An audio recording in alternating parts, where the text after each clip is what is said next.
They stripped a queen of everything but her name. In her final weeks, Marie Antoinette lived in a cell smaller than most bathrooms, guarded day and night by men who watched her every move. What happened in that darkness before the blade fell? Marie Antoinette, Queen of France, spent 76 days imprisoned in the Conciergerie prison in Paris. During the summer and fall of 1793, the French Revolution had already taken her husband's life 9 months earlier. Now the Revolutionary Tribunal wanted hers. This isn't just a story about royalty meeting a brutal end. It's about how power punishes, how the state strips dignity before it takes life, and how one woman faced her final days under conditions designed to break her spirit completely. On August 2nd, 1793, guards moved Marie Antoinette from the Temple Tower, where she'd been held with her children, the Conciergerie prison. They took her in the middle of the night. She didn't get to say goodbye to her son or daughter properly. The transfer happened in secret, and she arrived at what Parisians called the antechamber of death. Her new cell measured roughly 12 feet by 10 feet. The walls wept with moisture.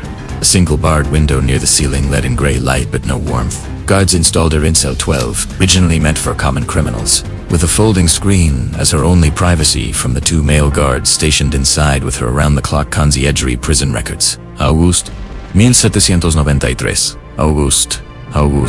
October 16th, 1793. 76 days of captivity. The guards never left. They sat on chairs facing her bed, watching her sleep, watching her dress behind the thin screen, watching her eat the meager rations brought twice daily. She had no moments alone. Not to grieve, not to think, not even to use the chamber pot without their presence on the other side of a cloth. Area guard logs from the conciergerie. They confiscated her mourning clothes, black dress she wore for her dead husband. The revolutionary government wanted no symbols of royalty or martyrdom. They gave her a simple white chemise, a cotton dress, and a white cap. White would later become the color associated with her execution, but in prison it marked her erasure. Sleep became impossible. The guards changed shifts with loud conversations. Rats moved through the walls. The September heat made the underground cell suffocating. Marie Antoinette's health deteriorated rapidly. She began hemorrhaging, likely from uterine cancer or severe stress, Dr. Joseph Salverbill's medical notes. September 1793. The guards noted blood on her bedding but provided no medical care. Her daily rations consisted of soup, bread, and occasionally a piece of meat. The prison charged the revolutionary government for these meals and kept detailed records. They spent approximately 3 livres per day on her food. More than a common prisoner, but far less than basic subsistence. Document. Conciergerie. Financial records. 1793. She grew thin. Her hair, once powdered and styled in elaborate towers, turned completely white during these weeks. On September 3rd, a guard named Francois Mykonos attempted to smuggle in a note hidden inside a carnation. The plot was discovered. Marie Antoinette was moved to an even worse cell, 1 floor lower, with no window at all. Darkness became total except for candlelight. New guards replaced the old ones, chosen specifically for their revolutionary zeal, their contempt for the former queen. Her trial began October 14th. They brought her before the Revolutionary Tribunal after weeks of isolation and illness. The prosecutors accused her of conspiracy, of depleting the national treasury, and in the trial's most disturbing moment, of sexually abusing her own son. This last charge came from a forced statement her 8-year-old boy had been coerced into signing while imprisoned separately. Revolutionary Tribunal proceedings. October 14th to 15th. 1793, Marie Antoinette stood for 2 days during questioning. They gave her no chair. At one point, asked about the accusation involving her son, she responded, "Appeal to all mothers here. Present is such a crime possible." The courtroom fell silent. Even some revolutionaries found the charge too cruel, but it remained on record. The verdicts came at 4 in the morning on October 16th. Guilty on all counts. Execution set for later that same day. She had hours to live. The detailed accounts of Marie Antoinette's imprisonment come from multiple sources that largely corroborate each other. Guard logs from the conciergerie documented daily activities, food deliveries, and the constant surveillance archives. Nationalis, Paris. Series W. These records were kept for legal and financial accountability, not propaganda, which makes them reliable. Rosalie Lamorle, a servant assigned to clean the cell, left a first-hand account published years later describing the conditions, Queen's illness, and her quiet dignity source, Lamorle, testimony, published 1824. Her descriptions match the physical evidence of the cell itself, which still exists in the Conciergerie Museum. The accusation involving her son remains one of history's most controversial elements. Revolutionary prosecutor Pierre Gaspard Chalmette and Jacques Hebert orchestrated the charge based on statements they extracted from the imprisoned child trial transcripts, October 1793. Historians across the political spectrum now regard this as a coerced false testimony designed to ensure conviction and destroy any public sympathy. Medical evidence of her deteriorating health comes from Dr. Sun, who treated prisoners at the conciergerie and noted her symptoms in reports to prison administrators' medical logs. September 1793. Physical descriptions from her trial also note her pale appearance, white hair, and visible weakness. Some revolutionary sympathizers at the time argued the prison conditions were standard for accused traitors and that Marie Antoinette received better treatment than common prisoners. They pointed to the slightly higher food budget and the provision of a folding screen. Contemporary records do show that some prisoners faced even worse conditions in mass cells with dozens of others. Other accounts suggest certain guards showed her small kindnesses, sneaking in better food or allowing brief moments of privacy. These reports are harder to verify and may represent later attempts to soften the historical record. The extent of her illness remains debated. Some historians believe she had advanced uterine cancer.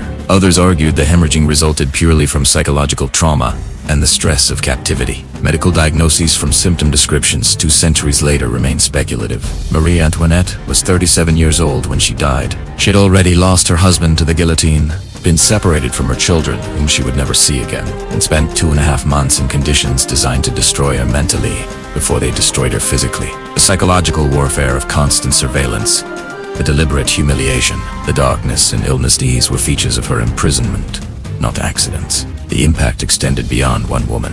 Her children, imprisoned separately, suffered their own traumas. Her daughter Marie survived, but spent years in captivity. Her son Louis Charles died in prison at age 10. 2 years after his mother, under circumstances that remain disputed. The guards and servants who witnessed her final days carried those memories forward. Several later reported feeling haunted by what they'd participated in or witnessed, regardless of their political beliefs. Revolutionary justice operated on a simple principle. Symbols must be destroyed completely before they can become martyrs. You don't just execute a queen. You first strip away the crown, the clothes, the dignity, the privacy, the health, and the hope. You make the person inside the symbol visible and vulnerable. Only then does the execution serve its political purpose. Think of it like dismantling a monument. You don't just knock it down in one blow. You'll remove it piece by piece, publicly, so everyone sees it's made of ordinary materials. The 76 days in the conciergerie served this function for the revolutionary government. But history shows this strategy often backfires. The very cruelty meant to eliminate sympathy can generate it. Marie Antoinette's dignity during her trial and execution week, ill but composed, created the martyrdom the revolutionaries hoped to prevent. Her white dress became an iconic image. Her final letter to her sister-in-law, written the morning of her death, revealed a human being facing death with a remarkable clarity. Document. Last letter, October 16, 1793, preserved in French National Archives. We know Marie Antoinette spent 76 days under constant surveillance in increasingly harsh conditions. We know she was seriously ill, possibly dying already, when they executed her. We know the charges against her included both political accusations and a deeply personal false claim designed to destroy any remaining public sympathy. What remains uncertain is the full extent of her suffering, the small acts of kindness or cruelty that went unrecorded, and whether the revolutionaries achieved their goal or created the opposite effect. What happened next would show which narrative won.